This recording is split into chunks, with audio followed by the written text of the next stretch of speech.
अक्टूबर है, जुम्मा का दिन है, कई तरह की चर्चा हो रही है जिस पर बिहार राज्य सरकार के मुखिया और केंद्रीय जांच एजेंसी को ध्यान देना होगा।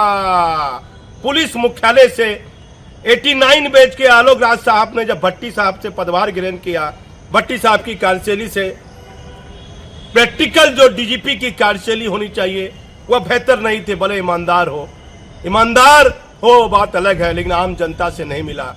पुलिस विभाग का बेहतर काम किया, लेकिन कई मामले में भट्टी साहब ने ऐसा कार्य किया है, इसको लेकर बिहार पुलिस को संभालना और इसे बेहतर बनाने में कई वर्ष लग जाएंगे। जिसका जीता जागता उदाहरण है जो चर्चा हो रही है, और एक चर्चा ऐसी है कि एक पदाधिकारी ये बात बिहार के मुख्यमंत्री नीतीश कुमार के संज्ञान में लाना चाहते हैं।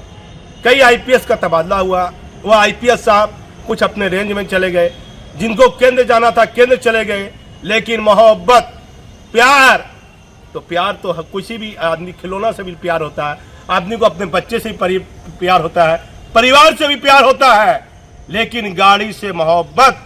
पुलिस मुख्यालय में तैनात थे, पुलिस मुख्यालय की गाड़ी ड्राइवर और गार्ड, स्काउट गार्ड वो लेकर चले गए। चर्चा हो रही है, आखिर इस चर्चा में क्या सच्चाई है, इस पर हम क्या कहेंगे। लेकिन एक जिम्मेदार पदाधिकारी ने कहा कि ये सच है कि जो पदाधिकारी पुलिस हेडक्वार्टर से गए हैं रेंज और केंद्र प्रतिनियुक्ति में, और एक डीआईजी की भी चर्चा है, उनकी भी बदली हुई है, वो भी रेंज में गए हैं, वो अपने साथ गाड़ी ड्राइवर को लेकर चले गए। अब खोज हो रही है भाई कि ये पुलिस हेडक्वार्टर का प्रशासन का गाड़ी कहाँ है, ये फलना आईजी साहब गए थे उनका गाड़ी कहाँ है, फलना डीआईजी केंद्र प्रतिनियुक्ति गए, फलना डीआईजी साहब का गाड़ी कहाँ, तो गाड़ी है ही नहीं है। 10 दिन रख लीजिए, 15 दिन रख लीजिए, कोई बात नहीं है, एक महीना हो गया। सरकार में बैठे जिम्मेदार पदाधिकारी, जांच एजेंसी, छोटी सी चूक इसे आप मत मानिए।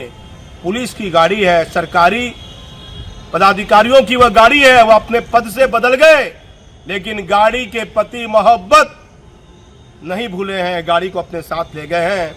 और एक पदाधिकारी चाह रहे हैं कि माननीय मुख्यमंत्री से एकांत में मुलाकात हो, तो उनके कानों तक एक बात जानी चाहिए कि पुलिस हेडक्वार्टर में ये हो रहा है। क्या होता है, पद और पावर का कहां कुछ होता है। जांच एजेंसी को ध्यान देना होगा, कुछ ऐसे तथ्यों का हमारा चैनल खुलासा करेगा जो बड़े चौंकाने वाले होंगे। यहाँ एक घोटाला हुआ था, कुछ तथ्य कुछ प्रमाण मैं इस संबंध में उजागर करूंगा, हमारा चैनल उजागर करेगा। एक अहम बिंदु, एक थानेदार है जो भागलपुर का नहीं है, वह ऐसी जगह का है जहां बिहार राज्य के सभी पदाधिकारी बैठते हैं, वहां जहां से आवाजाही होती है, बड़ी बड़ी गाड़ी जाती है, उस थाना का वही नाम है। वह थाना परवारी के इलाके में जब से वह पदभार ग्रहण किए हैं, शाम के समय है, इसे नहीं बोलना चाहिए, पुलिस की भाषा में लूट या डकैती, इसका इस शब्द का इस्तेमाल नहीं होता है, लेकिन हमारी खबर है, हम खपतकार हैं, तो वह घटना घटती है। वो जब से ज्वाइन किए हैं 6, 7, 8 या लूट की घटना घटती है। एक पदाधिकारी बताते हैं कि क्या उद्भेदन हुआ, नहीं हुआ, लेकिन साहब की मेहरबानी थानेदार पर ऐसी है, एएसपी को वैल्यू नहीं दे रहे हैं, सिटी एसपी का वैल्यू नहीं दे रहे हैं, डीएसपी का वैल्यू नहीं दे रहे हैं।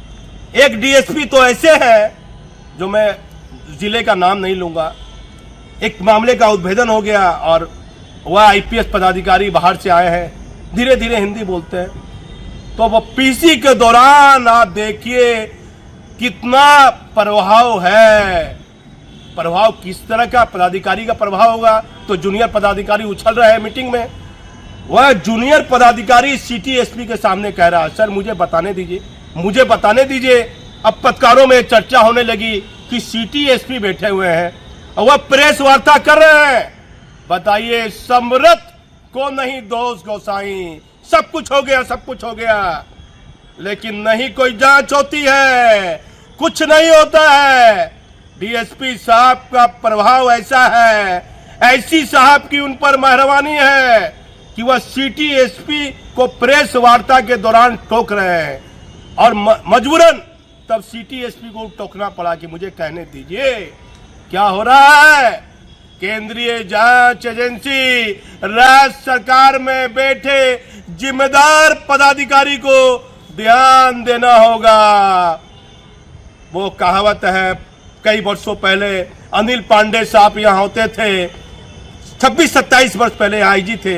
अभी उनके दोनों बच्चे कई महत्वपूर्ण पोस्ट पर है गृह मंत्रालय में, कि सत्ययुग था, राम का युग था, राम की जीत हो गई, अब ये कलयुग है।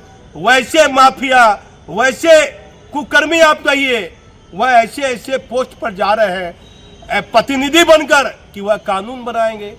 उनको आईएएस आईपीएस का क्या डर होगा।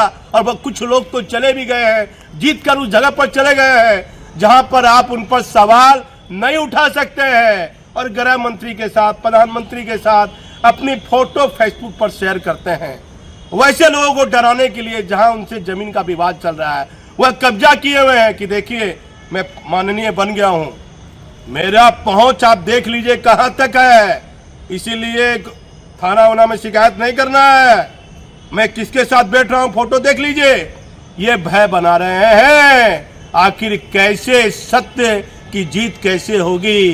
कहता है सत्य परेशान हो सकता है, पराजित नहीं हो सकता है। लेकिन चर्चा दिख रही है, पुराने लोगों की बात याद आती है। सत्य तो हर जगह मुझे हारता दिख रहा है, हारता दिख रहा है। और जो लोग ज्यादा कुकर्म पाप कर रहे हैं उनकी जीत हो रही है। पद पावर का गलत इस्तेमाल हो रहा है। कौन संजीव हंस है, आईएएस जेल चले गए। ऐसे कई महत्वपूर्ण आईएएस बिहार में सरकार के करीबी हैं जिनका विदेश में हजार अरब रुपए का संपत्ति है। मुझे एक पदाधिकारी ने कहा, चिल्लाइए उनका नाम लेके, इतना अरब रुपए का हजार अरब का संपत्ति है उसके पास। कौन फलाना है, कौन ठिकाना है, कई तरह के नाम उस पदाधिकारी का आईएएस रैंक के हैं। आप खाली आईपीएस पर चिल्लाते हैं, उस आईएएस पदाधिकारी पर चिल्लाइए। कहां जांच होती है। एक संजीव हंस तो मामूली सा सरकार के नजर में, केंद्रीय जांच एजेंसी की नजर में छोटा सा तिनका मानिए। संजीव हंस को बड़े बड़े पहाड़ जो भ्रष्टाचार से ऊंचे हो गए हैं, वैसे पदाधिकारियों पर जांच एजेंसी ध्यान क्यों नहीं देती है। हम बड़ा खुलासा करेंगे। चर्चा पुलिस हेडक्वार्टर से जो पदाधिकारी बदल कर गए हैं वो अपने साथ गाड़ी ले गए हैं। अब क्या पुलिस हेडक्वार्टर, क्या आलोक राज साहब जांच करा पाइएगा, दोषी पदाधिकारी पर कार्रवाई करा पाइएगा? क्या माननीय मुख्यमंत्री तक उक्त पदाधिकारी संवाद पहुंचाने में कामयाब हो पाएंगे? अब हमारे चैनल पर बने रहिए। मैं भागलपुर से दीपक नौरंगी। बिहार में अपने पद से बदले गए आईपीएस को गाड़ी से हो गई मोहब्बत। मुख्यमंत्री जी बिहार पुलिस मुख्यालय में गाड़ी घोटाले की चर्चा में क्या सच्चाई है। रेंज के एक आईजी, एक डीआईजी अपने साथ लेके पुलिस मुख्यालय की गाड़ी। मुख्यमंत्री जी पुलिस मुख्यालय में कितनी गाड़ी कहाँ है, इसकी ऑडिट कराया जाए। आईपीएस को डर किसी का नहीं, पद से बदल गए, गाड़ी से मोहब्बत इतनी, उसे भी साथ लेके। सरकार के करीबी पदाधिकारी चाहते हैं इसकी जानकारी बिहार सरकार के मुखिया को भी हो। तबादला हुए 1 महीने से अधिक हो गया, लेकिन अभी तक गाड़ी और बॉडीगार्ड और ड्राइवर अपने साथ रखें। पद और पावर का कैसा हो रहा है दुरुपयोग, क्यों नहीं ध्यान दे रही है केंद्रीय जाँच एजेंसी। प्रेस वार्ता के दौरान बार बार डीएसपी रैंक पदाधिकारी अपने सीनियर को रोकने को कह रहे हैं। एक थाने में थानेदार अपनी कार्यशैली को लेकर खूब हैं चर्चा में। पुलिस मुख्यालय से किन आईपीएस तबादला हुआ है जो गाड़ी अभी तक उनके साथ है। जिम्मेदार पद पर बैठे आईपीएस और आईएएस रैंक के पदाधिकारी कर रहे हैं बड़ी लापरवाही। बिहार में आईएएस रैंक और आईपीएस पदाधिकारी के बीच एक चर्चा काफी हो रही है, इसमें क्या सच्चाई है? सरकार में बैठे जिम्मेदार पदाधिकारी को ध्यान देना चाहिए। आखिर इन दोनों जिन आईपीएस पदाधिकारी का तबादला पुलिस मुख्यालय से रेंज में हुआ है, वे अपने साथ गाड़ी, ड्राइवर और बॉडीगार्ड लेकर चले गए हैं। यदि इस चर्चा में सच्चाई है तो बिहार राज्य सरकार के मुखिया नीतीश कुमार को ऑडिट करना चाहिए कि पुलिस मुख्यालय की गाड़ी कितनी कहाँ है और पुलिस मुख्यालय के पास कुल 4 चक्का वाहन कितने हैं और वह किस किस पदाधिकारी के पास है। क्या कोई आईपीएस अपने पावर का गलत इस्तेमाल कर गलत तरीके से गाड़ी का इस्तेमाल तो नहीं कर रहा है। लगातार अब पुलिस मुख्यालय में गाड़ी घोटाले की खूब हो रही है चर्चा। सरकार के एक जिम्मेदार पदाधिकारी इस संवाद को सरकार के मुखिया तक पहुँचाना चाहते हैं, लेकिन आखिर ये हो क्या रहा है। आईपीएस रैंक पर जिम्मेदार पद पर तैनात पदाधिकारी को गाड़ी से इतनी मोहब्बत क्यों है। ये चर्चा पदाधिकारी में खूब हो रही है कि ऐसे जिम्मेदार पद पर बैठे पदाधिकारी को अपने पद की गरिमा को भी ध्यान रखना चाहिए, लेकिन इस कलयुग में अब क्या कब हो जाएगा किसी को मालूम नहीं है। पद और पावर का कैसे गलत इस्तेमाल पदाधिकारी कर रहे हैं, इसका जीता जागता उदाहरण है कि अभी एक IAS रैंक के पदाधिकारी को जेल भेजा गया है। आखिर ऐसे लापरवाह पदाधिकारी पर कब राज्य सरकार सहित जांच एजेंसी कार्रवाई करेंगी? एक थानेदार पर तो सबकी इतनी मेहरबानी है कि जब से वे अपने थाने में पदभार ग्रहण किए हैं, सबसे अधिक लूट की घटना घटी है और वह बिहार का महत्वपूर्ण जिला माना जाता है, जहाँ सारे पदाधिकारी बैठते हैं। लेकिन साहब की मेहरबानी ऐसी है कि थानेदार किसी की नहीं सुनते हैं। हम सिर्फ सच दिखाने का जरिया है, हमारा किसी से कोई निजी मतभेद नहीं है।